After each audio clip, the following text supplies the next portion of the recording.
All right, we are live. What is up, everybody? Hey, we're back. We missed last Sunday, but hey, we're here this Sunday. I'm back with Swami, How you fresh doing? off vacation. I'm much happier today. I bet. You Yeah, spent a week away from the normal grind that you do, and it looks like you had a good time, oh, judging by the pictures on Facebook. I had a blast. It was an epic motorcycle trip. The wife was awesome. We went and watched humpback whales. We went into the middle of the Atlantic on this little dinky fucking boat. Like it was a pretty fucking scary boat actually, because I don't know if you guys ever been in the Atlantic Ocean. It's not like the Pacific. The Pacific is warm and friendly waters, and the Atlantic is mean and cold. It's a cold son of a bitch. And I was like, if you fall in, you're fucking like dead. And like, you ever watch that show where they catch the crab there? Discovery, Yeah, the deadliest catch. the deadliest catch. It's like that shit. It was fucking cold. We had to wear like full on winter gear.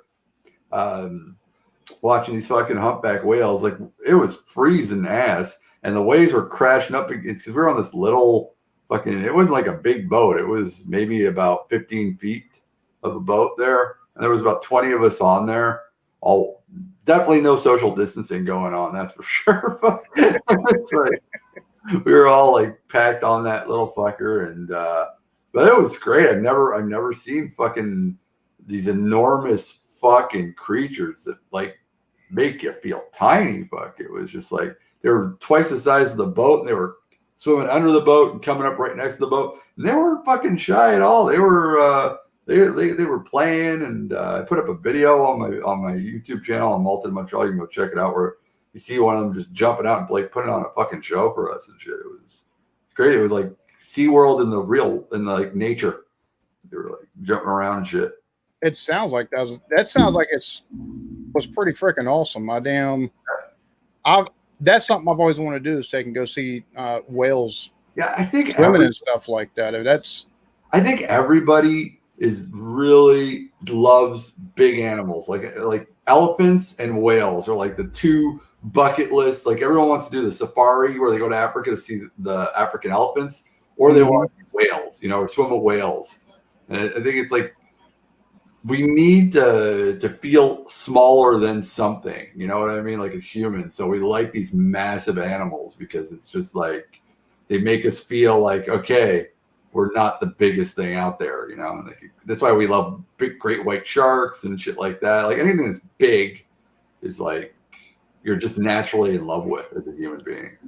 It's amazing how much stuff we all, us humans act like we're the biggest thing, biggest deal on the planet when there's creatures out there that are like so much more majestic, so much bigger in number one in size, but also just in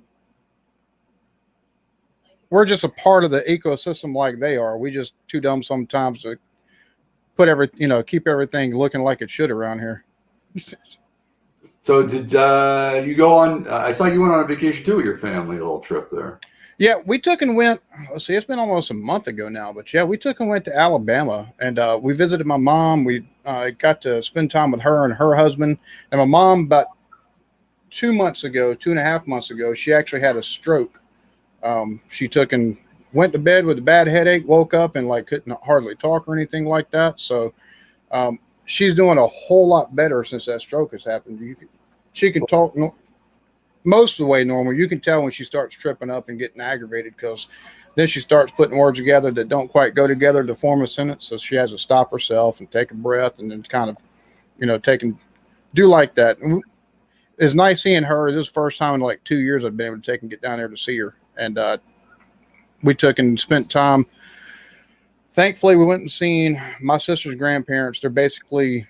They helped raise me my whole life, and I'm glad we went and seen them because they're taking and getting hospice for her grandpa. So it's glad we finally I was able to take and see him after it's been too many years, unfortunately. Well, So I'm glad to hear that she's doing better from the stroke, and try to spend as much time with your parents as you can. Speaking as an orphan, both my parents passed away. I wish I would have spent more time with my mom before she left this earth. It would have been it's one of my biggest regrets because my mom, she died from dementia. Well, she died from a stroke, but she was bedridden from dementia for about like 3 years before she passed away from the stroke. And I guess when she was in her vegetated state, I kind of stopped going to see her as much because it just saddened me all the time. And she didn't even know I was there. But I always regret the last couple of years where I only saw her maybe 3 or 4 times, and I should have tried to be with her more often. Yeah. You know. But I have lovely, lovely in-laws. I'm very lucky that I married a woman with amazing in-laws. Like I love my father-in-law and mother-in-law. And not very many people can say that. A lot of people hate their in-laws. I actually really like my in-laws. They're fucking awesome people. Well, it sounds like I'm not the only person that hit a lottery on that one because my in-laws are amazing. I like legit love my in-laws to death. Last two set of in-laws I had, I hated their guts for the most part. You've been married 3 times? Yep. Jesus Christ, Alan. Oh, I know, right? Well, you know. Hopefully this is the last. What doesn't kill you makes you stronger or something like that. Wait. No, that's in reference to the wrong shit. Anyways, yeah. No, if it doesn't work the first time, try again. I tried 2 other times, and finally I hit a lot of lottery on marriages too because I love my wife to death, and yeah. That's nice. I've been with mine 15 years, and I don't see myself being with anybody else. She's my best friend. She's amazing. She's the only person I'm actually nice to. People like always say I'm an asshole. It's true, but there's one person I'm nice to. That's pretty much the only person that I'll be sweet to and kind to and shit like that. I only have enough love for one person. It's her, and that's it. It's funny. Normally she's like, you get on YouTube and you're so nice to everybody. You're an asshole here around the house. I'm like, not an asshole there around the house. It's just you remember whenever I take and get aggravated and I'll take and get a little bit pissy about stuff. It's like, don't act like you don't do the same fucking thing though. So, you know, you can go on somewhere with that. But it's also different with YouTube in a lot of aspects. You become ingrained in the community. You don't want to take and be a dickhead to everybody you don't like. And there you kind of even try to get along with most of them. So I guess I'm doing it wrong. I guess I'm doing it wrong, Benny. I always thought I had to be a dick to everybody fucking on YouTube. But yeah. Speaking about it, this Thursday on the Uncomfortable Moment of Silence, I have to plug my podcast to annoy. I don't know if she's going to be here tonight. What was that lady? She was on the last time I was here, and she was really pissed. They kept on plugging. Mary. We actually met Mary and Butch last night on Blake's live stream. Lovely people. Came on? Yeah, her and Butch took and come on the live stream. Oh, good. I wish I was there. I would have had fun.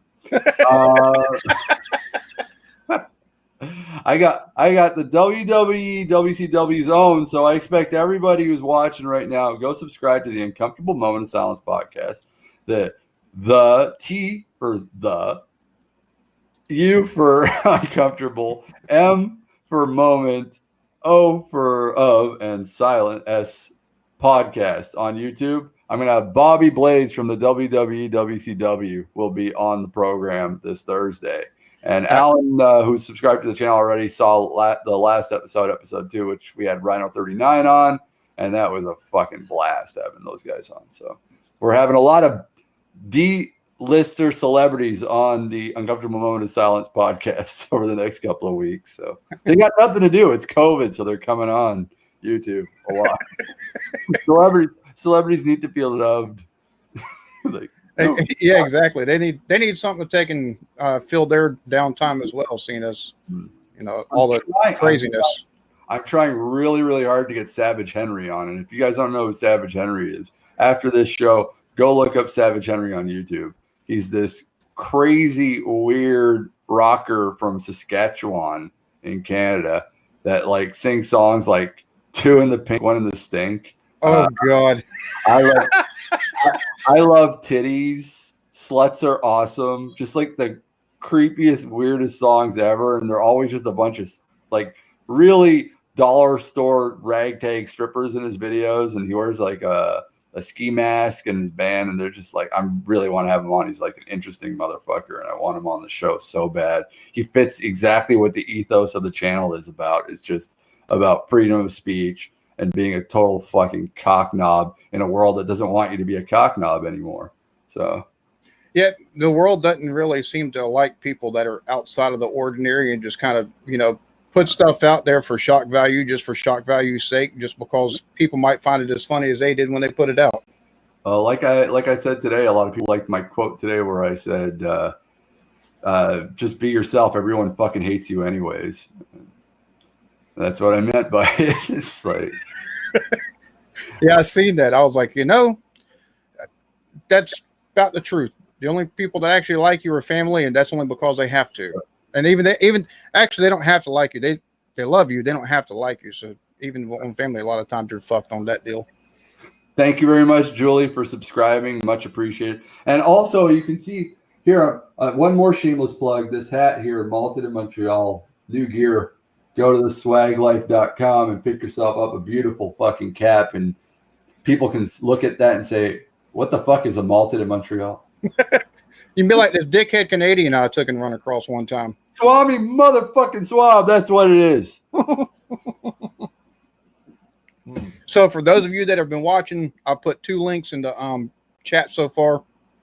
Mm-hmm. First one was for Swami's channel, Malted in Montreal. That way you can go watch the humpback whales, them taking in the video with the humpback whales and all the other whiskey and me riding any other kind of stuff. Me riding around on my motorcycle.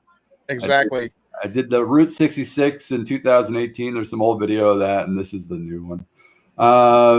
If you want to bring Blake on, I saw Blake's in the chat. Blake, you're more than welcome to come up here, motherfucker. I miss Blake. I haven't seen Blake in a while. I haven't seen Blake in a cunt's hair. I like saying that because it just offends everyone when you use that term, cunt's hair. But doesn't it roll off the tongue? Cunt's hair? Yes, it does. It does. Just rolls right off the tongue. I like how I say it like I'm talking like easy listening AM radio. The second is for the Uncomfortable Moment of Silence YouTube page. So that way you can subscribe to that. You can listen to the first episode. You can listen to the second one where they've got Rhino 39 on there. Next one coming up with Bobby Blaze, and you said you said five episodes are going to be on YouTube, and then it's going to be you have to download. It's always going to be on YouTube, but you have to record 5 episodes. Because the deal we got right now with Amazon and iTunes for the podcast is that we have to have 5 episodes ready to go before they'll put them up. So we have to pre-record 5 episodes, and then it's going to go to podcast form. But we're still always going to do YouTube because YouTube is where I started out, and YouTube is what I like. Podcasting is new to me, and I like the podcasting format because you understand there are 55 million YouTube channels. There are only 857,000 podcasters. Yeah, for a lot of content creators, for as much as they talk, they could technically move like the audio portion to a podcast, and they'd actually, as long as they explain it better while somebody's watching the video, they could put their stuff out as podcasts and open themselves up to a whole new base of listeners and things of that nature each month, and a whole new way of possibly taking and getting income and things like that as well. Yeah. So, well, there's a lot more advertisement dollars in podcasting than there is in YouTube. We've already gotten offers from Heaven Hill. Heaven Hill, if you guys don't know, shit. Yeah, because they've known me from my whiskey review days, and they were already like, well, if you're going to start a podcast, maybe we'll want to be your official advertiser. And that doesn't bother me because when I do YouTube, it's different. When I'm doing whiskey reviews, I don't want any advertisers from whiskey producers because it's going to taint my shit. And I want to be able to do reviews that are open and honest, and I'd rather buy my own bottles and not do anything. But my podcast has absolutely nothing to do with fucking whiskey, other than we're probably just going to get drunk off of whiskey while we're doing the show, but we're not going to be reviewing it. So I don't care. They can throw me all the whiskey dollars that they want on my podcast if they care, because the plans for the podcast, the bigger it gets, is I want it to become as disgusting and despicable as possible. Like that's going to be my baby. Like one of the reasons why I want Bobby Blaze on is people, if you know who Bobby Blaze is, he's very famous for having a lot of matches with Eddie Guerrero and a lot of the Lucha Libre motherfuckers during the WCW era. Mm-hmm. He was totally a heel. He was never a main Carter, but he always fought the little Mexican guys like Rey Mysterio and Eddie Guerrero and Juventud Guerrera and all those other dudes. And he went to prison. He was a big cokehead. He has a backstory that's beautiful, and he's got a book out that's called Pin Me Pay Me that was like a #1 seller.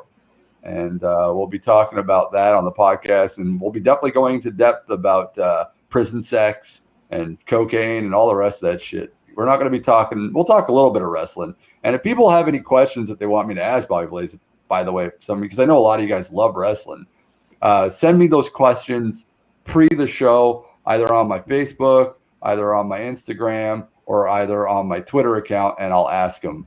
And you can hear me answer, because when we do the Uncomfortable Moment of Silence, unlike these shows, I tend not to be mean, but because it's on a podcast form, I don't really I ignore the live stream, so I don't look at people who are asking or things like that, because it's going to be a podcast. So if you put it on podcast format and I'm sitting there going, oh, Jimmy C asked this question, it doesn't make any sense, because people who are listening audio don't know that this was a YouTube show. So got to kind of keep it like that. It probably makes more sense to take and just kind of ignore the chat too, because that could probably take and make things a little bit confusing while you're trying to take and talk, and you take and see something, and it either takes you off on a rabbit hole that you don't plan on going on, and it takes and waters down what you initially planned for that episode, or just kind of it's probably nice to have people watching, but at the same point in time, it could probably really fuck you up. Yeah, but Howard Stern has a cute lady that helps him out. I'm gonna have Dave, the producer, who's an ugly fuck that won't take his Ray-Bans off. But I swear to God, I think he's cockeyed underneath those glasses. He's still I've always wondered. He's indoors when he does the podcast. Why have sunglasses on? Because he's got issues with light. Okay. Light sensitive, so he always has to wear sunglasses. I just think he wears them because he's a fucking coke addict douche, and he needs to put them on. He used to be the bass player for Stryker. I don't know if you guys know Stryker from like the 80s. It was like a metal band. So he used to be in a hair metal band, and his wife Juliet's an ex-stripper, ex-commercial actress. She's fucking awesome. I love Juliet. They're both fucking great people. If you ever check out their show, it's called The Bourbon Soaked. It gives every Tuesday night or Monday night. I think it's Tuesday night. It's called Bourbon Soaked, and it's with Juliet. And she does these. She's a big time podcaster though. She's like huge though. She has something like I think it's like 350,000 downloads a week. Juliet Miranda. Yeah, Juliet Miranda. That's his wife. That's his wife. Bruh. Yeah. So he's got all kind of different levels of success in his life. Then, my goodness. Yeah, he's a good man. We're good friends, and we share the same. We're completely different people. I'm an ex-punker. He's a '80s hair metal fucker, and but we have the same twisted, fucked up sense of humor, where we just think we're misanthropes, and misanthropes get along with each other. I think that's why I get along with you, Alan. You're a bit of a misanthrope as well, so. Works out. The whole laughing at in inappropriate times and saying inappropriate things. Not just that. I'm not very social. I'm not a very social person, which is weird because I'm a bartender, but I'm not very social outside of YouTube. Like I like YouTube. I like the internet because I like socializing from a distance, but in person I have like 5 friends and I don't really want to or care to make any other friends. That's definitely one way in which we're complete polar opposites. Outside of YouTube, I've got a barfly person. Anybody I take and run into in like Walmart, like something will hit my head. Like I see something that I find funny, and if somebody's around, I'll take and make the comment, be like, what are they trying to do? Make us poor people take and starve to death? What the fuck? When did prices take and go up like this on this shit? I remember when this was like, 50 cents or whatever. That I'll take and make conversation with anybody. I've never had problems with that.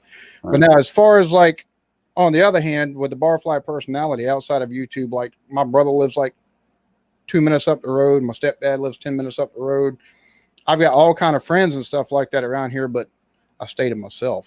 It's easier staying at home or, taking and staying away from other people than it is to take and hang out with them. I I'm like one this of those format people. better. I'm with my friend Pierre. We go hit the bar. We sit together alone. People come up and try to talk to us, and we'll be like, just kind of ignoring. I'm not going to be an asshole and like throat punch someone like Alan likes to do, but I like being myself. I'm very my wife will tell you one thing. She laughs all the time. I hate intimacy. I can't stand people hugging me that aren't my wife. I hate that shit. I don't like being fucking hugged or touched if you're not my wife. My wife is the only fucker that's allowed to touch me. I can't stand that. I hate close talkers. I hate fucking huggers. I can't stand the kiss on each cheek kind of fucking thing. Mm-hmm. I'm a fist bumper. I'm very much a fist player. That's my physical contact with you. Don't fucking no million handshakes, bro, love kind of shit. I can't stand that shit. That's one of the things I love about COVID. The only thing I like about COVID is fuckers aren't touching me anymore, and I'm really happy about that because COVID's been an introvert's like wet dream because they already practice social distancing. So, and I agree with this 100%. The older I get, the more I want to be a hermit. Just fuck everything and everybody. As far as I've gotten to the point too, where even like my friends and like my stepbrother, if I want to take and talk with him, if I want to talk to him, same thing. I'm going to turn my air conditioning on. Let me know if you guys hear it, and I'll turn it off. Do you hear it? Well, I hear it now. All right. Well, no.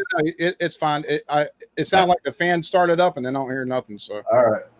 Just make sure if it's drowning out my voice, my sexy, sensual voice, just let me know. I'll stop it. But yeah, they live, 5 and 10 minutes up the road, and I have to reach out to want to do anything, and I've got to the point where it's like, fuck that. If they're not going to take and, hey, how's it going every so often? Fuck them. I don't need. Yo, Jeremy's in the building. Jeremy's one of the guys I want to have on. I've listened to him fucking sing and play guitar, and he's fucking talented as shit. What are you doing with Blake? Well, Jeremy, get with another band. Jeremy, you can click the link too if you want to come up, homie. Blake said he's going to reset it. He's had all kind of network issues, like bad network issues. So, yeah, Jeremy, you can come up too, homie. Yeah, Jeremy, you're welcome, man. Tonight we're not talking. We're actually going to try and keep things a little light tonight. No politics tonight. Well, if you want to talk politics, we can talk, but it wasn't on the schedule tonight. I'm in too much of a good mood from swimming in the fucking ocean and motorcycling for a week, so I'm all happy. I was gonna say, it's funny because we didn't take it to the live stream last week. I begged off, and I'll be honest with you right here. One of the reasons I begged off, the medicine I'm taking for my to try to help me lose some weight and everything like that. The last week or so, it's taken in like my anxiety has went from like 0 to like 100, and normally I've got anxiety issues anyways. They hadn't been fucking with me, and that shit just kind of helped kick it into overdrive. So I was like, you know what? I don't want to take it live. I don't want to do nothing. And finally, it's gotten back to a point. I'm like, all right, cool. Well, you'll be happy to hear I'll be joining you for 2 weeks because I got a bacteria in my stomach. That's remember I was telling you I had GERD for like a fucking long time, and anyways, I got to go on this fucking medication for 2 weeks, which has antibiotics in it, so I'm not gonna be able to drink for 2 full fucking weeks. So that's why tonight I bought some beers and I'm gonna drink up a little bit with you because as of tomorrow I'm off the sauce for 2 full weeks, and it's supposed to be really heavy. I'm taking 8 pills a day, and good Lord. After that I'll never ever have GERD again because my GERD isn't caused by stomach acid. It's caused by a bacteria called H. pylori. It sounds like a photocopier bacteria or something like that. But it's very common. They say 90% of people have it, but it only affects about 5% of the people that get it. And me, it caused a lot of fucked up shit with my stomach. And that's why I lost a lot of weight. If you look at my videos, I've gotten really skinny over the past 3 months. Even some people were like worried about me, asking me if I'm like got cancer or something. I'm like, no. Don't worry, I'm not dying. It's just it causes you to lose weight. It causes you not to be able to fucking eat steaks and burgers and shit. I've been fucking eating lettuce and potatoes and being almost vegan for about 3 months.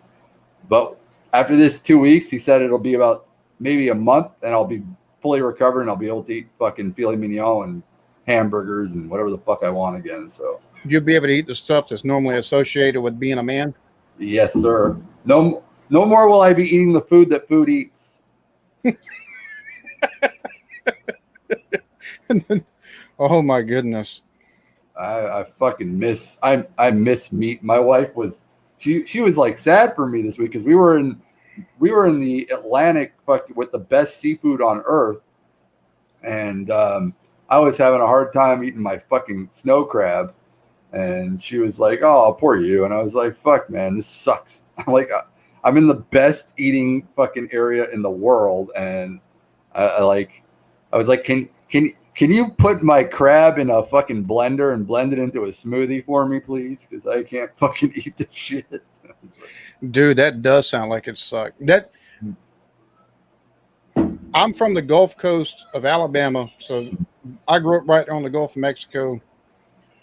One of the things I've been missing since I've been up here in South Carolina for 20 some odd years off and on is the seafood that I had access to. Like my favorite meal of all time is soft shell crab with grits and bacon and sausages. Thank God I was able to take and have seafood more than once while I was down there and kind of itched that craving. man, But yeah, if I had something similar and was been down there and no, dude, mm, yeah, I'd have wanted to shoot myself to be honest with you, just because man, that's tough. yeah. I'm just happy they found out what it was because I was getting fed up with it for like 4 years. I kept on getting this fucking acid reflux shit, and I'm like, what the fuck is going on, man? I'm like, I can never eat a fucking tomato ever again or something. And Yeah, it's like fucking it took like a battery of tests. You don't understand how many fucking tests I've done over the past fucking year. I was like, and they finally figured it out like about 2 months ago. They were like, oh fuck, well they did a blood test and they were like, oh shit, that you got this bacteria in your fucking blood and that's what's causing all this shit. And I was like, fuck, man. And it gets like progressively worse because it's been 4 years that I've been noticing like little by little, and I was like, it kept on getting progressively worse. And they said I'm very lucky that they found it because they said lots of people go through their whole life and not find it, and it does so much damage to their esophagus and their stomach lining that they end up getting a feeding tube and shit like that. oh So wow. yeah, Yeah, that good thing that you're right. Good thing they did find it. That man. yeah. Well, it's life. Now, Again, thank God. Again, I'm an atheist, but I'll say it. But thank God I don't got cancer. So that's all I got here. yeah, When no they told me, kidding. 'cause I was getting worried. I was like, do I have cancer in the stomach or some shit? What's going on? But it's not cancer. So I'll be around for at least another 20 years till some angry YouTuber takes a gun and takes me out. You said this about me. I was live, damn you. So some angry beer tubers out there waiting. By the way, where's Jimmy tonight? Jimmy's not showing up tonight. Jimmy C. No, no. I actually went on one of his fucking live streams the other night, but I was toasted at that point. Like Hey, I noticed. I wasn't like completely fucked, but I was feeling it. It's like, oh, Jimmy C's live. Let's see who the fuck he's got on his panel. And I was like, I don't know neither one of these two people. He threw out the link. I was like, fuck it, I'll take and join. I'm not doing anything. I was just, but he apologized, dude. He's like, my apologies. I wasn't trying to be. I said, bro, whatever. I'm not. That's all right. I know why. He's friends with Brandon, and Brandon hates me and hates you, and whatever. When I found out he's from Boston, I was like, okay, I figured it out. He's friends with Brandon, and Brandon is him and his wife hate us to death. So it's all right. We don't like Brandon either, so it's all good. No, it's not that I don't like Brandon. I don't know who Brandon is. That's it. I know his wife, but I don't know him. Well, see, I was going to say that's kind of the other thing too with Brandon and Trish, because that's how I started. As far as like whenever I finally got more than like 15 subscribers, Brandon and Trish invited me on, and I was just somebody that was in the fucking chat or whatever. He had taken a look. Oh, he's got all kind of videos. Damn, that's all this. Here, come on up or whatever. So he helped me take and get some subs there at the beginning and everything like that. But we had an incident where things kind of got fucked up with everything, and it's crazy because back in the day, the amount of people they had viewing their live streams, the amount of people they've got viewing their live streams now, it's like, damn, what the hell's happened? But I was actually watching Brandon and Trish whenever Brandon was live. What was it, last Thursday? Just, hey, how's it going? Hope y'all are well and stuff like that. They dropped like, here, come on up. Blah, blah. I was like, it's kind of surprised because I don't hold anything against him whatsoever. I congratulated Brandon whenever he took and got 1,000 subs. I was actually happy for him because I remember whenever he was making the grind to do that, and he wound up deleting all the videos, the live streams that had all the hours for him to take and get monetized, and it was like, he had to feel defeated because he was like, I had it. I was under review and I deleted this and I had to reach out because then it didn't happen. So, it's like, well, so man, I got nothing against him. He has a problem with me. I don't give a fuck. Well, there's a lot of people who have a problem with you, Swami. Yeah. But you know what? Fuck them if they do. I don't care. It's beer tube. Exactly, it's beer tube. Only motherfucker I like from beer tube is Rod. I don't know why. Rod's just a good guy. I like Rod. He is. Yeah. I like most of the people I've met on the beer tube. There's people I've run across on YouTube that I'm like, yeah, fuck that dude. So, but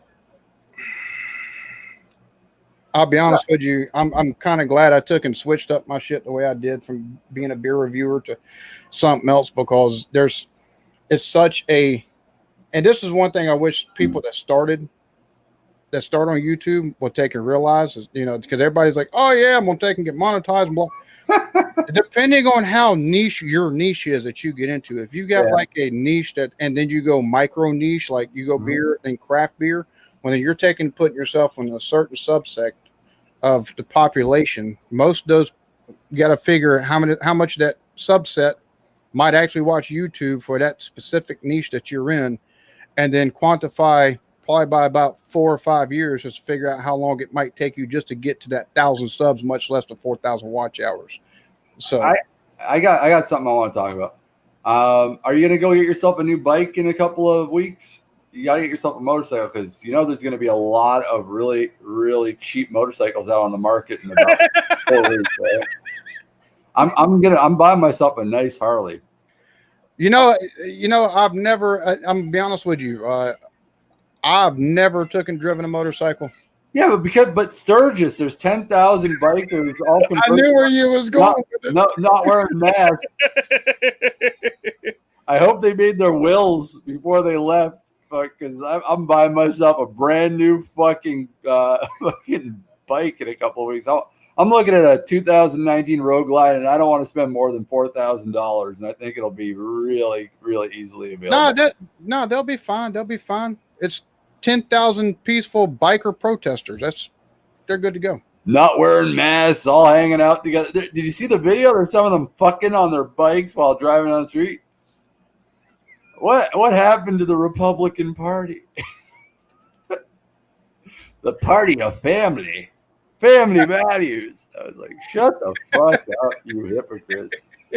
I'm like, and I'm a biker. I'm a biker, but I don't get that shit, man. You guys are crazy. But America.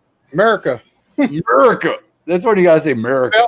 Spelled with the MU. Yeah, that's an M. That's a total America. That's not America. Screaming eagles flying.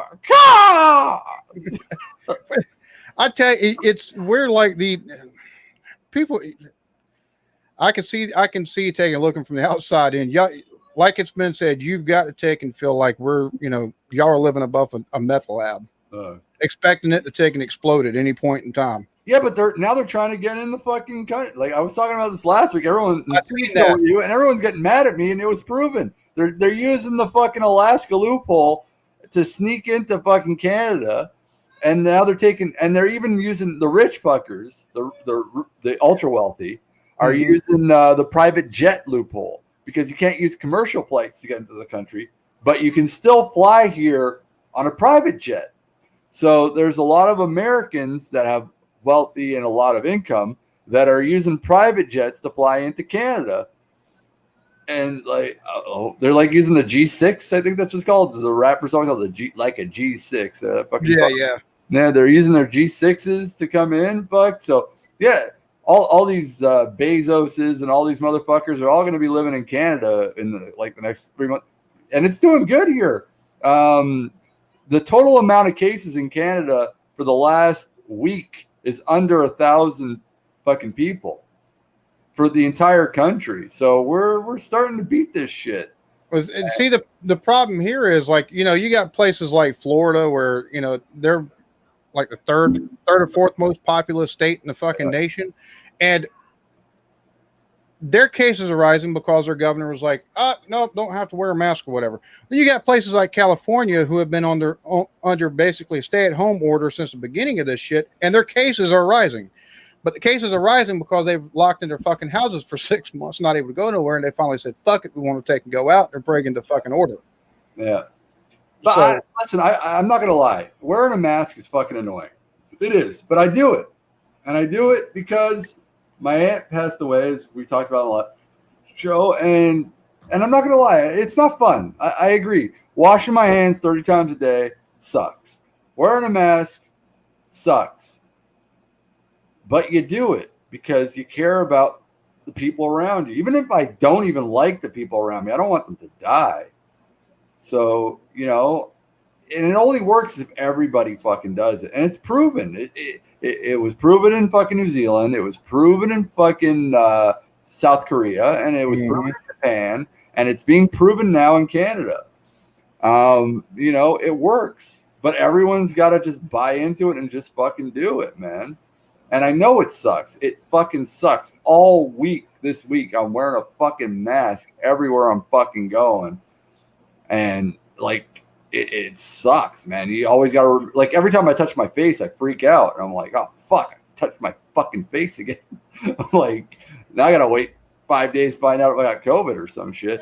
And it's like, it does. It sucks. I'm not going to lie. It ain't fun. But you got to do it. It's the greater good. You just got to keep thinking about, if we just bite the fucking bullet and act like fucking civilized fucking people till the vaccine comes out, which is actually on its way. Yeah, because they're in the third clinical stage of it. Normally, every country now has ordered about something like 100 million vaccines from like a bunch of different companies. So there's like 18 of them coming out too, by the way. So, we just got to fucking put up with this shit for another couple of months, man. I'm going to be honest with you. I think the social distancing has worked probably more than the mask because, and I've said this before, I've worked construction, and I understand there's a big difference in the particulates that come out when you sneeze and when you cough. Cough, it's dry, so you got the same concept as if you were taking a working around. And as a vapor, by the way, do you get really scared sometimes because you get dry coughing fits from this shit? And like occasionally, like, oh fuck, what's going on? I'm like, no, vapor is it me? Is it the vapor? Is it me? like some nights, like you've heard me cough a couple times in the stream, and I gotta keep reminding myself it's because you vape, you stupid motherfuckers. Yeah, exactly. But because vaping causes dry cough, like there's no tomorrow. But like, when you cough, you're not having, like, if you sneeze, it'll help more having a mask when you sneeze. And if you cough, cough is going to be more like if you take a work around drywall and you have to sand drywall, or you taking work around, like with a concrete saw, sawing up concrete. You can wear a mask all you want. That dust still gets within that mask and gets all over. You're blowing out snot, but you're blowing out boogers and shit like that to still have that sawdust, that sheetrock dust. You're still going to have that. I think what's helped just as much, and probably even more than what the mask has, is the social distancing, because wearing a mask, that help, most of that's going through somebody's coughing. However, you take and factor in air currents, and once it gets about 2 foot out into an air current and goes somewhere else, the way it's dispersed, it's not going to have near as much as an effect on somebody if it does take and go to their mask as if it did, because you're going to get a lot less. They've done actual scientific fucking testing on it, and it shows it only works if everybody fucking wears the mask. It doesn't work if only half. You can't have people not wearing a mask and expect. Yeah, still. but it shows that like if you cough in your fucking mask, it stays in your mask. It goes all over your fucking face. Maybe a little bit comes out the sides, but it's not going forward on anybody. So Well, wait, which mask was those tests with? Because I don't know if you've seen the TikTok. it's just your regular basic medical. I've got like a bunch. I'll be back. I'll show you which mask. All right. I was going to say because the cloth mask, even Bill Nye the Science Guy was able to take and blow out a candle from sitting like 4 foot away or 3 foot away, blowing, and it blew the candle out. Whereas he took the N95 mask and couldn't blow shit out. So now the ones you can make at home, I think, are more effective than the cloth ones that you can take and buy with the blue backside and the white. Yeah, see, that's the one that Bill Nye the Science Guy took and blew the candle out from. I can't pull out the candle. This one's the real deal. This is a surgical mask, and it's got okay. Couple side. It's got the thing on the nose right there. Yeah. This shit don't blow. I can't blow nothing out. The cloth fuckers, those ones I could blow fucking. And I tested them with the lighter, where I blow on the lighter to see if I can blow it out. These ones, like, you literally have to blow fucking like insanely hard to get the fucking lighter out. The cloth ones, it was like poof, and they were out. Well, see, I think the ones that you take and make at home probably a little bit more, probably a little bit better than even the cloth ones, because a lot of people put that added layer. They got the one layer and then they got the second layer. But I agree. Everybody wears them, whether or not you're going to take, whether or not somebody coughs or sneezes and some of it gets through. It hits those air currents. You're going to have a lot less it takes and gets out, and you're going to have a lot less it's going to take and get to your mask by the time it gets to your mask, because it's going to, whatever particle hits your mask, it's not going to go through it for the most part. So, cheers, Moose. Later, Moose. Nice meeting you. What's going on with Jeremy? Is he jumping on or what? I don't know. I took and put the link into Facebook for both of them. All right. So I don't know what they're doing tonight. So what's going on with this Trump and the Mount Rushmore now? He's like, I heard he's serious where he wants to have his face put on Mount Rushmore. I don't know. He's a fucking idiot. How many people want Trump on Mount Rushmore? That's what I want to know. Like, I don't even care, honestly. I think it's fine. I'm afraid to know, to be honest with you. But what I don't understand is this whole talk about freedom and shit like that. But then you've got literally a veritable dictator that like runs your country right now. I don't know. I just like. Well, he's not. Here's where I take umbrage with that. I don't care for Trump at all. And I think as Americans, with the two choices we have this year and the two choices we had 4 years ago, we're fucked. We don't have a fucking good choice either way you take and look at it. You had a good choice. You guys didn't vote for him. Well, I'm talking about the final choices because I know. But you know who I liked. I'm not even gonna. Oh yeah. I know exactly who you liked. Which after Yang got voted out, I liked Yang. I liked Yang, and I liked Bernie, and I liked Tulsi, and all three of them are not on the ticket. So whatever. But again, I'm Canadian, so it doesn't count what I care about. But I liked Yang, I liked Bernie, and I liked Tulsi, and if Biden, if he was smart, they say he needs a woman of color. Grab Tulsi, just fucking grab Tulsi Gabbard. She's a woman. She's color. They're talking about him taking, and it's looking like Susan Rice will be his choice. I don't. Oh, she was like on the Hillary Commission or some shit. Like she's been like she's done a couple. I don't even remember her. As former ambassador to the UN and stuff like that. Yeah, she's. Is she related to Condoleezza? I don't know. I don't think so. But yeah, that's who they're thinking is going to be picked. But a lot of people are not happy with that. A lot of people wanted Kamala Harris, or they wanted Stacey Abrams, and I was like, number one, Kamala's got too much baggage, and Stacey couldn't win her own fucking state. I agree. I hate Trump, and it's not that I hate Biden, because I think Biden's actually a likable person, but I just don't think he's mentally capable. But again, I don't think Trump is mentally capable or has his mental faculties either. I told it to Alan, I think it's going to be the funniest debate you've ever seen in your life, because it's going to be two fucking old dudes that are going through dementia debating, and it's just going to be a weird debate. The thing with me with Biden is, I'm like, how can you pick somebody that says stuff and they're calling them gaffes. How can you pick Yeah, but somebody? Trump. That But stuff that's the thing. But you can't say that about Biden and not say it about Trump because they both fucking have foot and mouth disease. That fucking just. Oh no! I'm not saying they both don't have foot and mouth disease. Everybody's Trump's racist, but then they're going to take. No, but he's also fucking mentally retarded too, just like fucking Biden. But they're going to take an and they're going to run Biden, who's, oh my God, oh Jesus Christ, those shit that's coming out of his mouth that's overtly racist, even worse. But this is what I don't understand. But when Biden does it, everyone calls him out, but no one calls it out when Trump does it because Trump bullshit. Fucking NBC, CBS. They've taken and tried calling him out for shit that he said that wasn't fucking racist because they take little snippets of shit. Yeah. But the shit that he's done that is racist.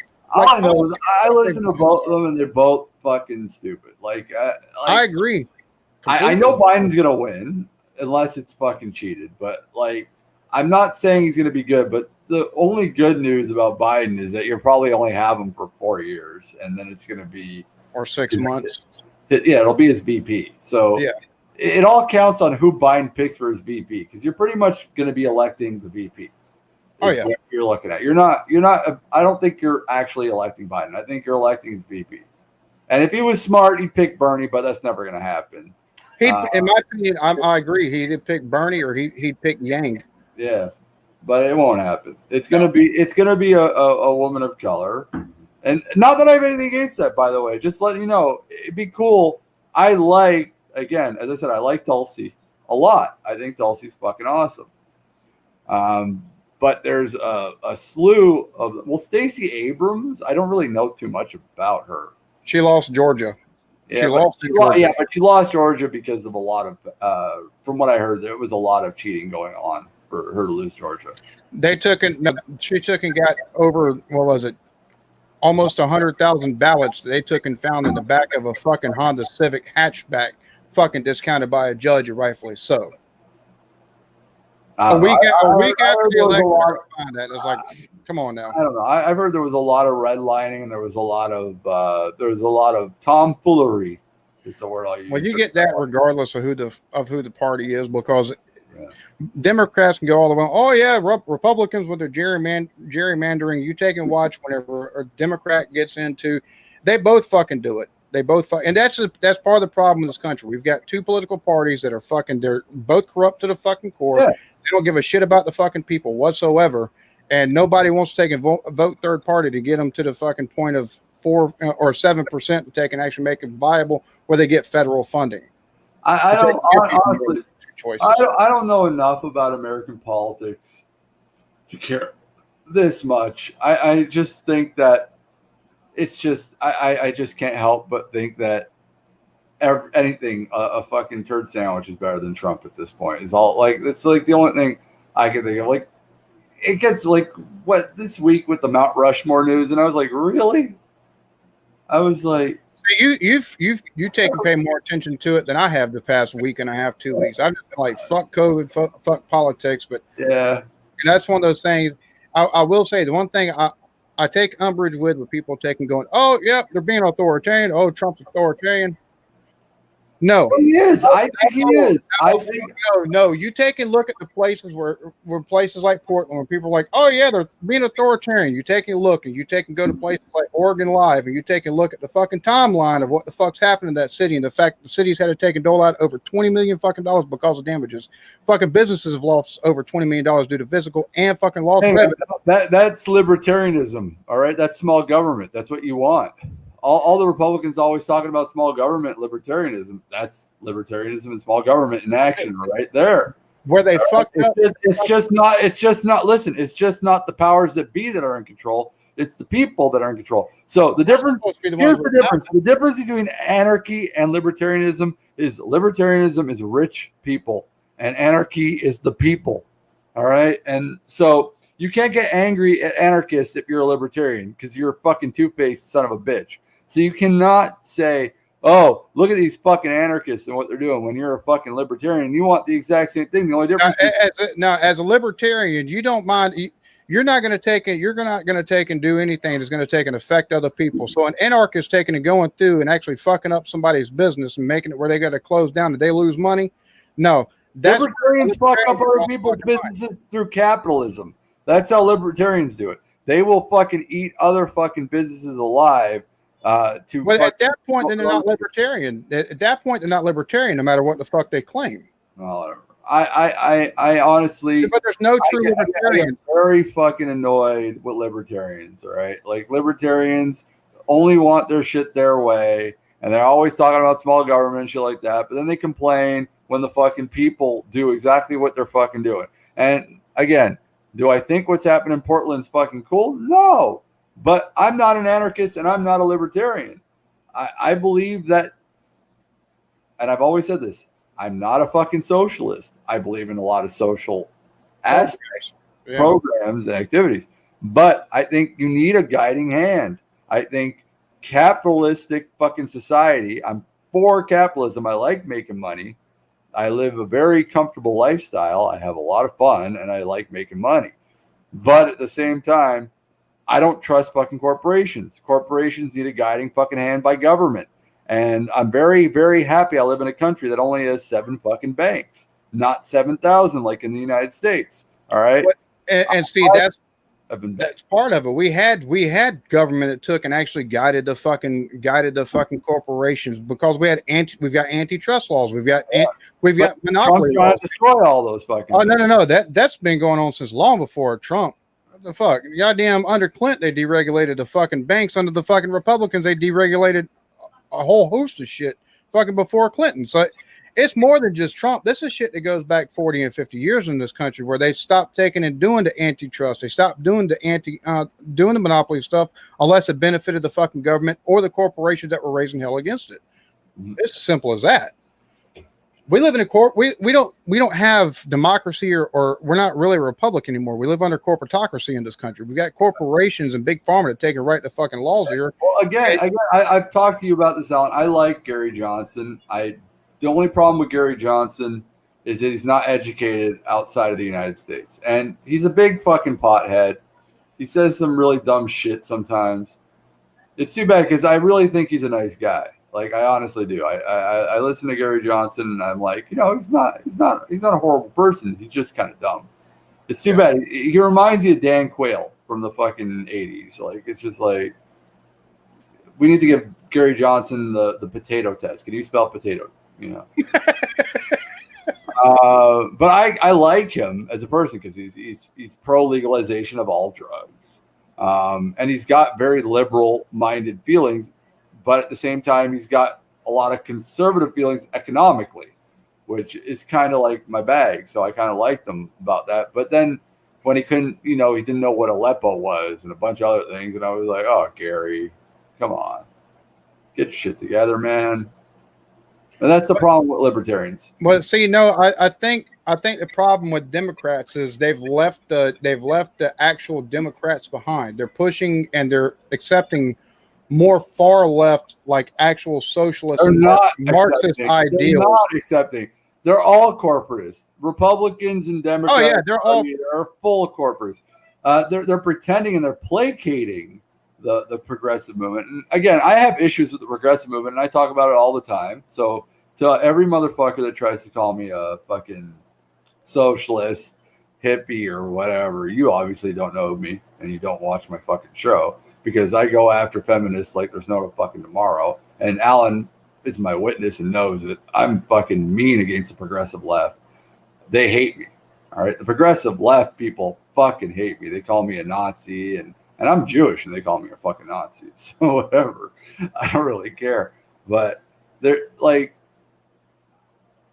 there needs to be a stable ground where, the left to me today has become the right wingers, but I fucking still hate the right wingers. So I always say to people, I'm just a nihilist fucking curmudgeon motherfucker that just sits here and looks at both sides and just sees a bunch of people talking out of their ass to protect their own fucking parties and their own fucking beliefs in politics. And I sit here and I just listen. I listen. That's what I do. I listen. And I hear what people are saying, and I think you're all full of shit. The right and the left. Every single last one of you are full of shit. And I'm just waiting for the world to burn. That's it. I've given up. I got to a point where I just gave up, and I was like, fuck it. The world's gonna burn. We're all gonna die. I'm gonna enjoy my time while I'm still here, and that's all. But I'm still gonna complain because I vote, so I'm gonna complain whenever the fuck I want. But Well, see, Moose, I'm gonna be honest with you. In my life, I have voted Republican. I have voted Independent, which I voted not Green Party, but the one that Gary Johnson, Libertarian, just because I got to the point where I can't. The left are full of shit, or Democrats are full of shit, and Republicans are full of shit. I don't like. I think we need more progress. I think we need progressive policy. I think we need to take and like I said, we need to take and cut our fucking defense budget. No, we don't need progressive policy. We don't need conservative policy. We need people policy. That's what exactly. We need exactly. And this is one thing I've always been staunch about, and I've never lied about. I am staunch middle class. That's all I give a fuck about. I give a fuck about my people. My people are the fucking working class backbone of North American society. And North American means Mexico, United States, Canada. All of us fucking hard-working middle-class motherfuckers that do a 9 to fucking 5 every fucking day need a seat at the table. And that's what matters to me. I don't give a fuck about the rich. I don't. And sorry to the poor people out there, but I don't give a fuck about you either, because I care about the fucking middle class, because I care about what we do. And we've been fucking raped for fucking at least 6 decades. And I'm fed up of the scraps that they try to push off our table when we're the fuckers that make society run and go. And if it wasn't for us, there'd be no fucking society. Well, that being the case, America's going to have a hard reset. And when I say progressive, I mean better social policies. We need better social policies. Like I said, cut our defense budget in half, taking close over half the bases in the world across the world that aren't strategic whatsoever. So that's out of 350, we'd have just over 100 left, and those are all in strategic locations that they can help allies. We could take and cut our defense budget to 300 billion instead of 700 billion, and we could take and have better social safety nets, basically, like Swami said before. It's better social safety nets. That's not progressive. That's just better socially. Now, for the people, you've paid taxes your entire life, and I hate when they try to make it sound like you're getting free shit. You're not getting free shit. You're getting your money back. All right, like exactly. You're $600 a fucking month during the fucking $600 a week during the COVID shit was not free shit. You put that money into the system, and they're finally giving you something back. And you don't own a fucking corporation, so they're calling it free shit. All right. When corporations get that fucking money, they don't call it fucking free shit or handouts. It's a subsidiary. It's a subsidiary. It's a subsidy, not subsidy. Yeah, subsidy. There you go. Maybe say subsidiary. Yeah, subsidy. Yeah, exactly. When a rich motherfucker gets fucking money from the government, it's a subsidy. When a fucking middle class person gets fucking money from the government, it's a handout. Fuck you and your definition. All right. They've taught us, they've ingrained this shit into us to hate ourselves, to hate our own kind, to hate our own middle class fucking people. They've done this for years, where they've made us put them on a pedestal and make us beg for the fucking scraps. Fuck them. I'm waiting for the day. This is when I'm going to get interested in politics again. When we start dragging these motherfuckers out of their Rolls Royces and beating their fucking heads in with a hammer. That's the day I'm waiting for. And I'm going to be a very happy boy. I'm not even lying. I can't wait to watch them all be dragged out of their fucking mansions and fucking murdered in the streets, because they fucking raped us for fucking decades. Well, you do realize that after they're taken out and their wealth gets transferred to somebody else, you're still going to have the rich. The rich are going to exist. Yeah, well, that's another thing I've always said. Rich people are not a finite fucking resource. Rich people get replaced by other fucking rich people. So all these fucking rich people complain and say, well, we'll take our business elsewhere. Let them go elsewhere. There'll just be another fucking rich person behind them that's going to have just as much innovation. And they don't even have innovation anymore. They just steal other fucking people's fucking products and pass it off as their fucking own, because they have so much fucking money that they shut the smaller companies down. Which fucking smaller companies down? It's fucking bullshit. Which if the U.S. took and did took and enforced their monopoly and antitrust laws, that shit wouldn't exist. But they don't do it. So I've actually discussed this a little bit on my fucking channel, saying, again, I work in the industry. I am a bartender, and I've worked in the restaurant industry, in the hospitality industry, like to say, for about 30 years. And I can tell you really quickly that I don't give a fuck that a bunch of restaurants are closing down. And if people are like, but Swami, you work in this industry. I'm like, yeah, these are a bunch of thieving motherfuckers that work in this industry that have the audacity to steal my tips to pay their fucking kitchen staff. I want the restaurants to close down, and I want new blood to come into the fucking system, including myself, because I'm planning on opening up my own place eventually. You know, so they can all fucking close down for all I fucking care. One good thing about COVID, wash away all the fucking polluted, disgusting pieces of shit. I like to call them, I don't know if I should use this on your channel. I don't want to say it. No, I'm not going to say it. go ahead and say it. I ain't worried about it. The Greek mafia in the fucking restaurant industry, and get them the fuck out. Like, I don't even know if it's in the same thing in the States, but in fucking No, here it's all the restaurant ownership is like this Greek fucking mafia from fucking 50 years back, and they own everything. No, here in the U.S., you got the chains, and you got mom and pop stuff for the most part. It's all changed. It's all corporate stuff, or it's mom and pops. There's, you know, and eventually, if a mom and pop gets popular enough, they go corporate. We've got a bunch of.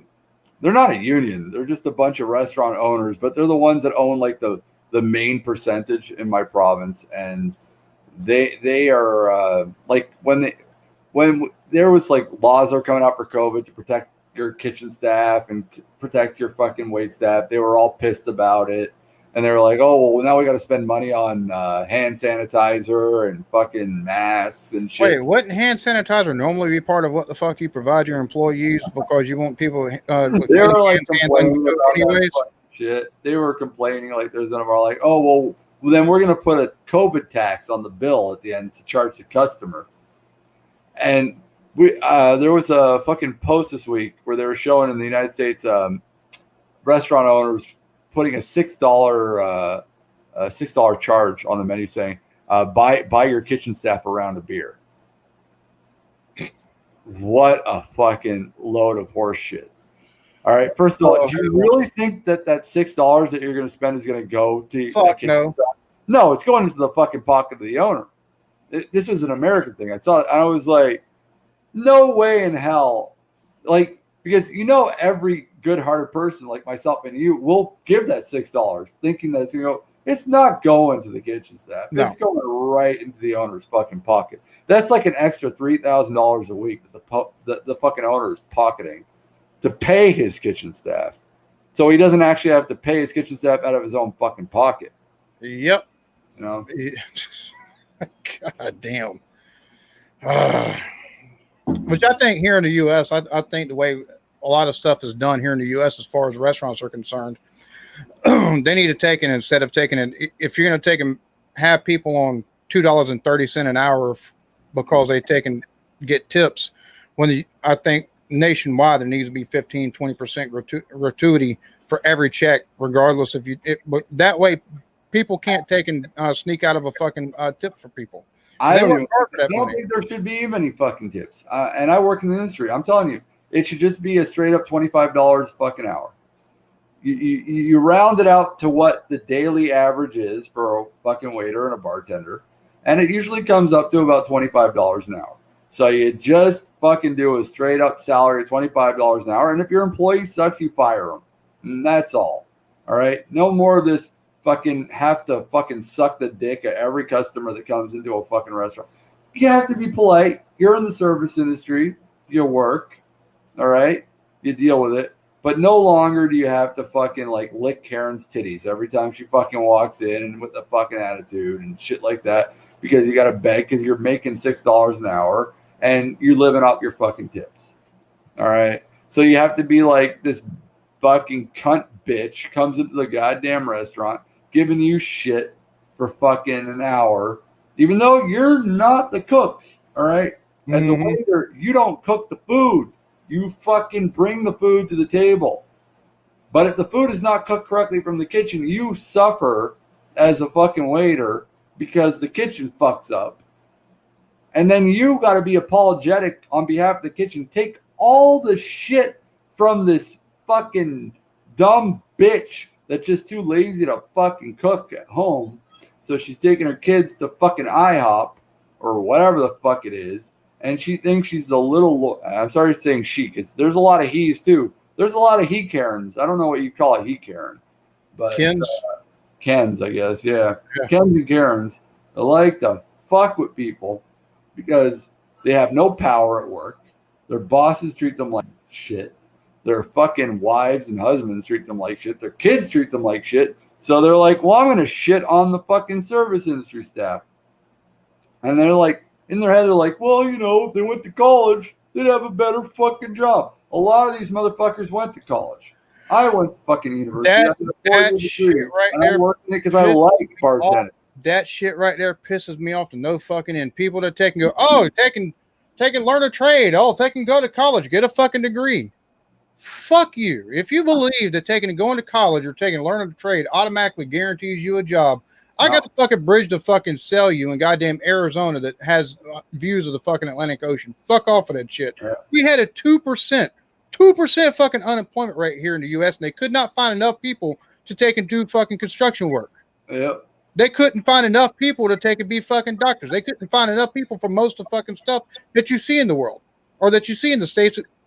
Every job had a fucking short. 67% of the fucking service industry are made up of people over 30. It's no longer a teenager's summer job, fucker, right? So, and the other thing is, people are like, oh yeah, minimum wage is not supposed to be part of family. Well, the minimum wage, whenever it was instituted back in 1938, a person could take and support a family of 3. A minimum wage is meant to be a livable wage. Exactly. That's what minimum wage means. Minimum wage means livable fucking wage. It's the definition of minimum wage. And I don't, again, fighting amongst our own kind. Fighting amongst our own kind has always been how it seems to work. And when I say our own kind, it doesn't matter what race, it doesn't matter what color you are. Your own kind is the fucking working class of your country. That's your own kind. The only reason why we all argue and eat each other up over this kind of stuff is because the fucking elites don't want us to take in Republican Party and half the fucking Democrat Party. Pull yourself up by bootstraps, minimum wage not take.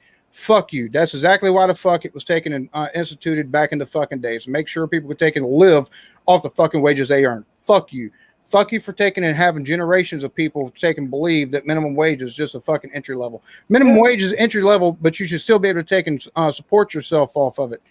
Once you take and actually have been somewhere for enough time to take and get raises and stuff like that, well, then that's just icing on the fucking cake. Yep. Well, like we talked about it last time on the show when there was a day in July where Jeff Bezos made $13 billion in a day. Not Amazon. Jeff Bezos himself made $13 billion in one day. He made probably what is considered the economic equivalent of Haiti in a year in a day. See, my thing is, everybody, you know, you said he shouldn't be able to take and make that. People like, how are they able to? This, that, and the other. I don't think there's anything bad with somebody making that much in a day. If they're able to, fuck it, they can make it. But but they can't with antitrust and monopoly, should they be able to? No, because then they'd have more competition, and the fucking competition might have come up with something. So should it be possible? If by some chance they're able to, yes, fuck it. But with the way we have everything set up with antitrust, all kinds of different laws, monopoly and everything like that, these companies become monopolies. They've taken bypass antitrust laws and stuff like that so they can make that kind of money. It's one thing you take and make, $5-10 million in a fucking day because of your fucking businesses and your fucking tax hold or your fucking stock holdings. That's one thing. As a fucking business owner to take and make $13 billion in one day because of your company, that means you took and paid some money, you greased some fucking wheels, and you're able to take and make a lot more money because you took and snuffed out the fucking competition. And I really want to say really quickly to all you guys who are still watching tonight, thank you for tuning in. And I apologize we went into politics, but it's just so much fucking fun to talk about this shit. I gotta say, like, it gets me hard. I like talking about it. Well, and outside of politics and fucking COVID, there's not much to fucking talk about out there because what the fuck's going on? Nobody knows because of COVID. I mean, you even take a look at sports, all the fucking college football. Hey, let's talk about the NHL for 3 seconds. Pittsburgh Penguins eliminated from the playoffs. New York Rangers eliminated from the playoffs. It's looking more and more like Toronto is eliminated from the playoffs. And the first round overall pick, which should have went to a bottom feeder team, looks like it's going to be going to a team that already has Sidney Crosby and Evgeny Malkin, or the Toronto Maple Leafs who have Austin Matthews and Mitch Marner, or to the Rangers who have had the first overall pick 3 years in a row. We're not even talking about politics now. We're talking about sports where they're making sure that the elite teams Stay elite. Top end fucking prospects. I don't know if it's happening in the NBA and the NFL because I don't watch enough of it, but that is a scam and a fucking half that the commissioners and the owners of these fucking leagues are making sure that the high end draft picks go to the high end teams instead of the teams. The whole point of a draft in every league is to make sure that the bottom teams get the high end players so they can grow and become a fucking championship team. But now these leagues are fucking over the smaller teams to make sure that all these star players go to the fucking big market teams. So I don't know if that's happening in football, but it's happening right now in hockey, and that is a fucking piece. No, that's crazy. That's happening though. That is.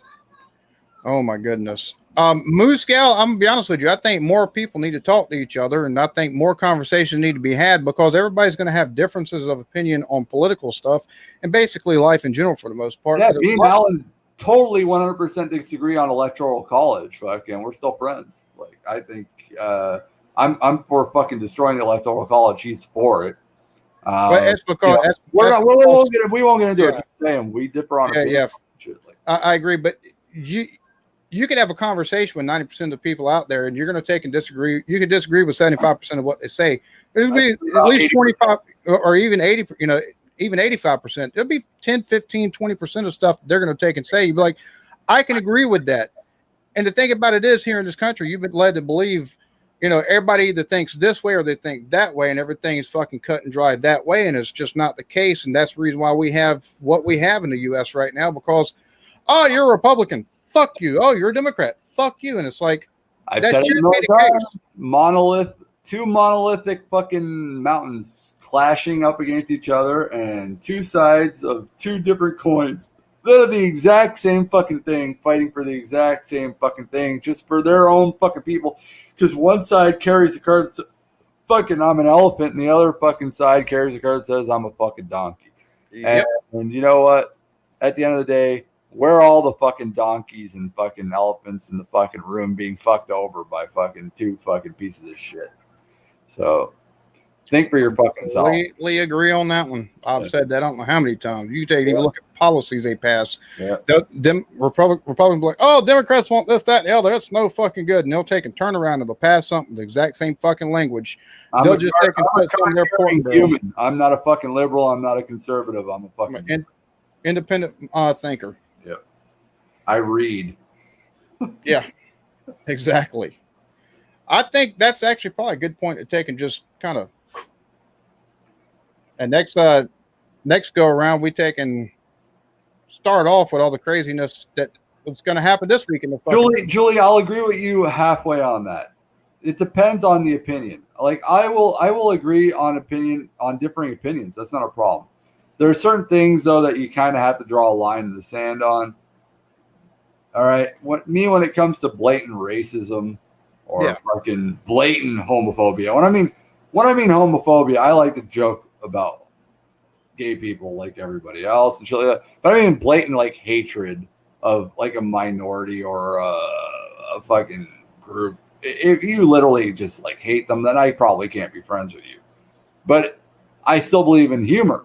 So that means I will make racial humor and I will make homophobic humor because it's not meant to be an attack. It's just meant to be funny. At the same time, I joke about Jews because I think it's funny. I joke about Catholics, Christians. I think everything, abortion, I think is funny. I think everything is funny if it's done in the right content. If it's done out of pure actual hatred and vitriol, then I probably can't be your friend. But if it's done in a way to be humorous, I think everything's funny. I mean, even a lot of people would be like, "There's no way abortion's funny." Really, pro-lifers are against abortion unless it comes to Hitler. Yeah. Just saying. So, what, Julie? That's still bigotry. Is still technically an opinion. What's going on? I don't know. It took an. There you go. It's a ignorant opinion, but it's still an opinion nonetheless, even if it's. I hear you, but my screen just fucking blacked out. Yeah, I can see you again. I don't know what's going on. My computer screen just blacked out. Give me a second. I might have to log out and come right back in. All right, Alan? All right. I'll be back in 2 seconds. If it blacks out. All right. I don't know what's going on here. Hold on 1 second. Technical difficulties, folks. Technical difficulties. I've turned into Blake. You can see me? Yeah, I can see you. All right. Well, my screen is black. I don't know what's going on here. I wonder if I say maybe you can. Well, your computer monitor probably would. Oh, there you go. You're spinning again. See, but even learned behavior forms opinions. It's regardless of it being a learned behavior, because I understand what you're talking about because I grew up in the South. So I've seen some learned behavior that people have ignorant opinions of stuff that they have no. If they get out in the real fucking world, they take and change their fucking opinion of shit. This is weird. Hold on 1 second. All right. All right. I'm watching it on the phone. I can see that I'm there. Yeah. All right. I'll talk. I'm watching it on the phone. My fucking Mac. Oh wait. What? Oh, it went into sleep mode. What the fuck is this about? Cancel. Hold on. Okay, my computer went into fucking sleep mode. Now I'm back. That was weird. So my wife plays around, shops on my MacBook. I think she might have accidentally put it into fucking sleep mode or some shit like that. Oh Lord, that was weird. All right, I'm back. I can see you. Yeah. What Julie said, that's not an opinion. That's bigotry. And I told her, I say even if it's bigotry, it's and then she's also said it's technically a learned behavior. Learned behavior is still it's an opinion. Even if it was taught to them as a child, it's still ignorant. It's still opinions. I mean, but yeah. But again, one of the other people I'm planning on having on the Uncomfortable Moment of Silence, he got really famous. He was the first person ever to go to court because he's a very famous comedian, Mike Ward. All right, look up Mike Ward. He made fun of a person with a handicap, and he went to court because of it. All right. Mm-hmm. And I'm trying to get him on the program. I'm supposedly going to have him on by September. My people, which is me, are speaking with his people, which is his agent. And I want him on big time. This guy, all he did was make a joke. And he made a joke about, yes, he was a child that had muscular dystrophy. He's a comedian. As a comedian, he should have the right to make jokes about whoever he wants, no matter how offensive it is, and not have to worry about being legally pursued for it. And Canada went after him legally for it. And he went to the Supreme Court and shit to get sued because of a joke. So, yeah, that's...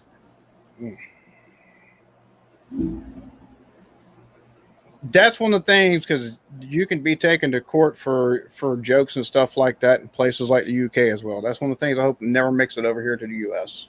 There's a difference between slander and libel and taking and humor. Humor, in my opinion, people like, oh my God, I don't watch this comedian because this, that, or the other. There's no reason to be offensive for the sake of being offensive. Yeah, the fuck there is. You take and see what people's fucking boundaries are. If you don't, and the other thing is, if you make people squirm, it's one of two reasons. Either they highly disagree with the joke, or it's hit close enough to home that they have to take and reflect inwards on it. Simple as that. So yeah, there's a reason to be offensive just for the sake of being offensive. You're allowed to. Really quick to Middle Firth. Middle fruit, Paul.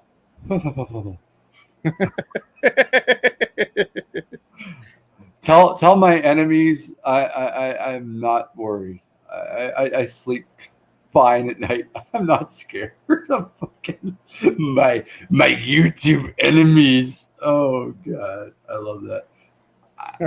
I don't think I have enemies. I have a bunch of fucktards out there that don't like me. It's all right. I wouldn't consider you guys enemies, but you can call me an enemy all you want. If I'm your enemy, you really fucked up and failed in life. That's all I'm saying. Like literally move out of your parents' basement and stop being so frightened of me. All right. Enemy. You're making a lot of enemies on YouTube. Oh. I don't know what to think about. Oh, honey, I have enemies. They hate me. I'm so frightened.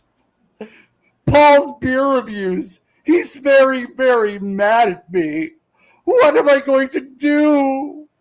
What am I going to do? I have so many enemies online. They're coming after me. I'm frightened. I'm so scared. Alan, seriously, protect me. Protect me from my enemies. They're everywhere.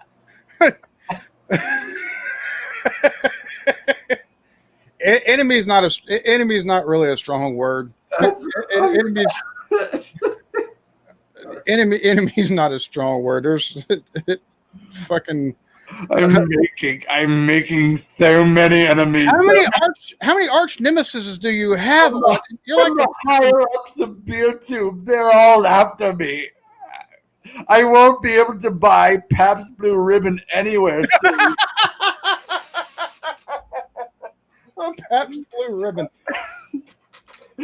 They're going to stop the means of production for me to be able to purchase beer legally. I'm going to have to find beer on the black market. Oh my goodness. Oh no.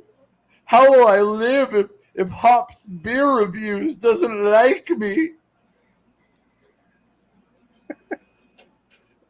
Have you seen these people? Do you think I'm afraid of these beer tubers? For Christ's sakes, they look like they haven't gotten laid in like 7 years.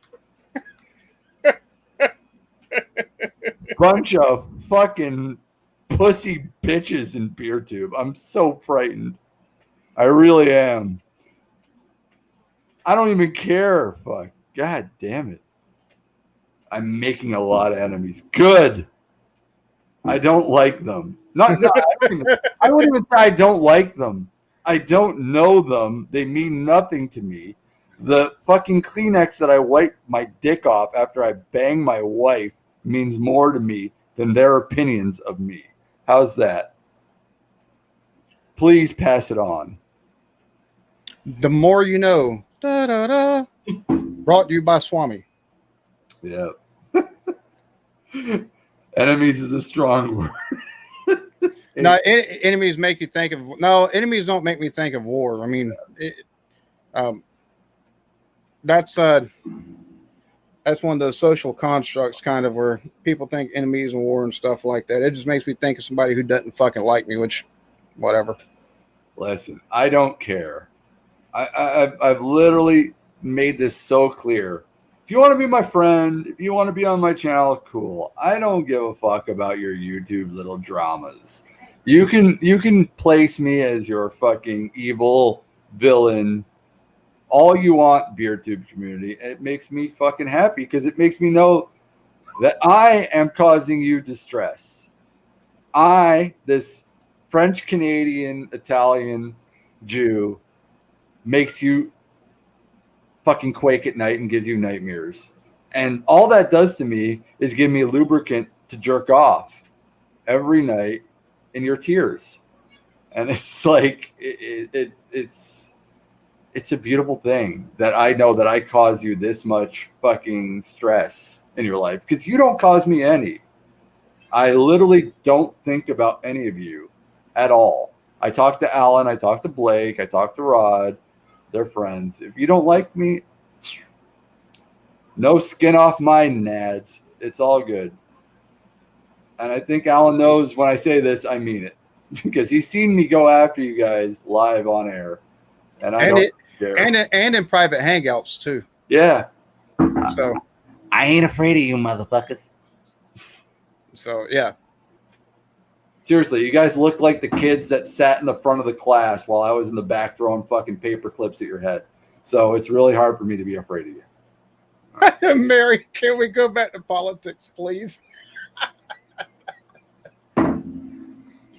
We're getting Swami's enemies out the way real quick. Mary, just hold on. Actually, I think here about the next 5 minutes is.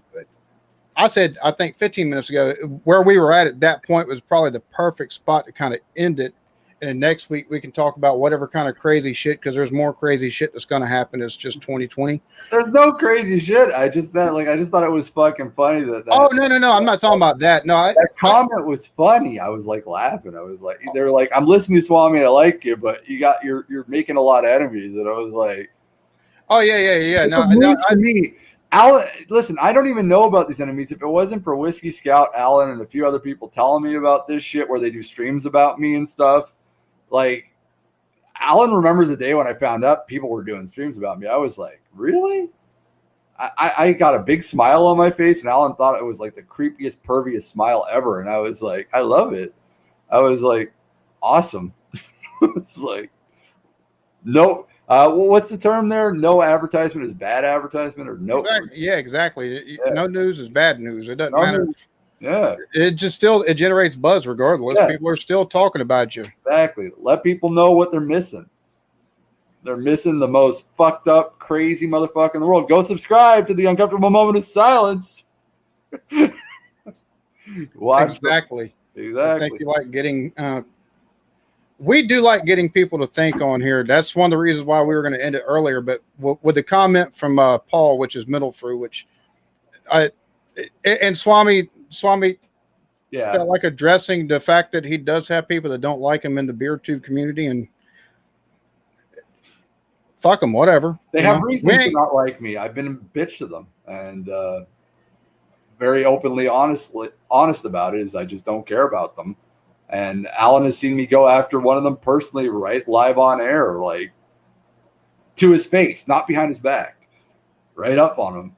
And I don't pissed another one, the beer tubers off, which just produced even more of him going after the person and then being a complete dick afterwards. Yeah, and it made me laugh even more and giggle the angrier that person got. So I've seen it firsthand. Kind of had me snickering, like, what the fuck is going on here? And then just I care. You're a guy. Listen, I like thrash metal. Good motherfucker. I've had fights with him live on air, and thrash still loves me, and I love thrash. I have fights with everybody on air because I'm just the way I am. I'm very argumentative, and Moose Scout, Swami takes and sees Swami will take and be what people take and call offensive, just take and see how they, and not so much offensive, but just taking kind of poke and prod to see what they'll fucking accept and how they fight back. And if that like little bitches about it, well, that just gives them the, the ammo, ammunition. Exactly, to poking everything back more. And the thing about it is a lot of just to let you guys know, one of the reasons why I'm not afraid. I played hockey 20 years and I've had my nose broken 8 times, so I'm not afraid to get punched and I'm not afraid to get into a fight. So, and the other thing is you got a lot of people that are on YouTube that have too high of opinion of themselves because they got a YouTube channel, and just for the simple fact they got a fucking YouTube channel, they've got a circle of people that they take and hang out with and shit like that, and they get highly offended, and it's like, well, what the fuck? They don't like Swami because of the way he takes and does.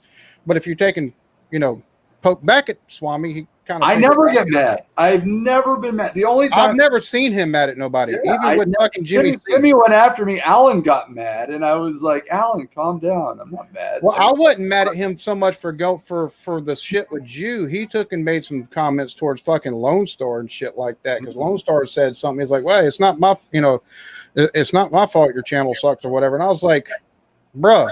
That's the reason why. That's the reason why I come on there. I was like, no, fuck all that, and everything you said, what you just got it add into it because I was like, Swami's about to take deal this motherfucker a death blow or something because I heard Well, you. no, I was calm because it was Blake's channel, and I wanted to be respectful for Blake, so I just sat there and I was like, okay. And eventually he saw me. I called him out. I said, Jimmy, you got a problem, man? Come see me, man. I'm right here.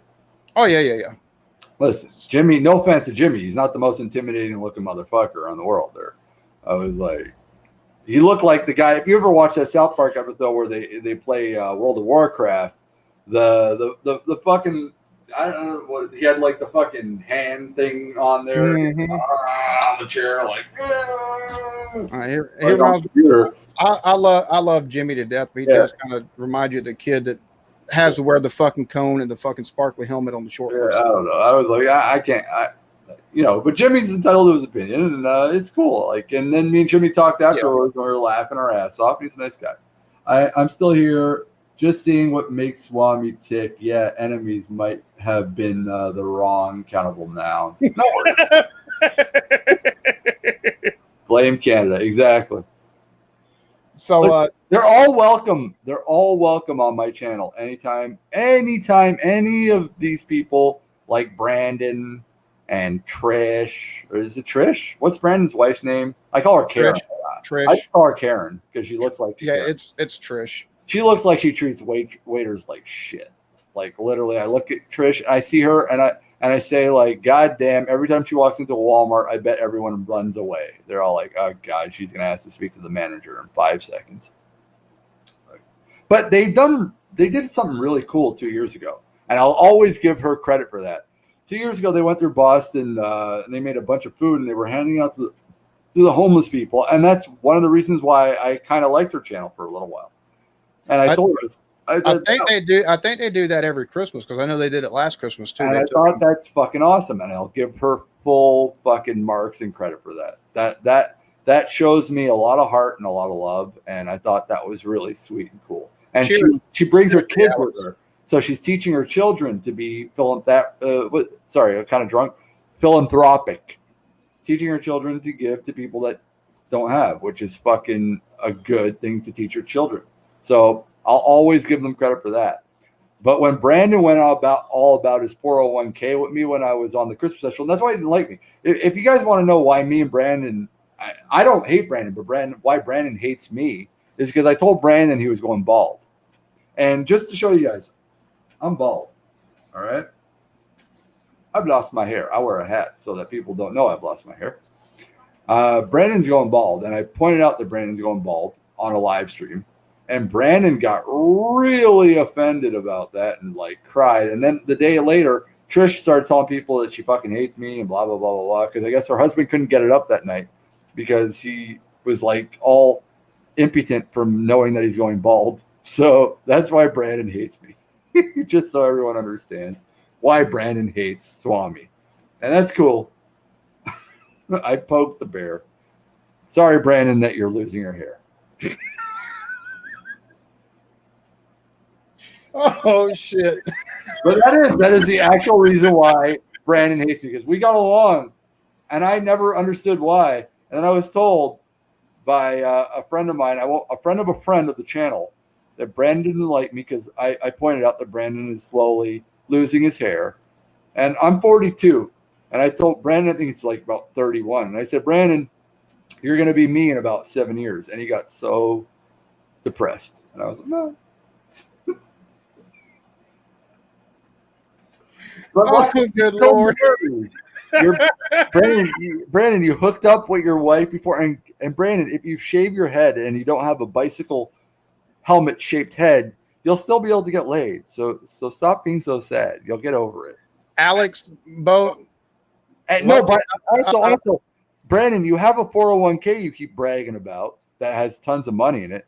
So you can always get plugs, my friend. It's only about $6,000-$7,000, and you can get your hair back anyways, with a little scar in the back, but it'll be back. Alex, homie, I know you love Brandon to death. We have nothing against you for that. Like I said, I've got nothing against Brandon and them, but not everybody's gonna like Brandon. Simple as that. I don't dislike Brandon. Brandon dislikes me because he's balding. He's bald. He's 5'10". He's a little guy. It's okay. I understand, Brandon. Napoleon complex with balding head does not work well together. But your wife is semi-talented, so cheers. Oh, Lordy. Well, then, I think that's a perfect point to taking in this on at this point. All right. So we do this. We try to do this every Sunday that we're both able to. So the plan is to take and do it next Sunday, same time, 10 o'clock. Might take and be an hour earlier. You'll just have to take and see if you've got notifications on and stuff like that. It'll take and say, hey, he's live in an hour. So for Swami, which, dude, always entertaining. I enjoy the fuck out of these things, man. I enjoy the fuck out of you too. Soon we'll meet. I'll be the little spoon. You could be the big spoon. All right, I'll remember that. All right. Just remember, I have very, very sensitive nipples. So. Gotcha. Extremely sensitive. So I male lactate. you male lactate. Yeah. That ought to be interesting. So thank you everybody for stopping in. Y'all all have a lovely one.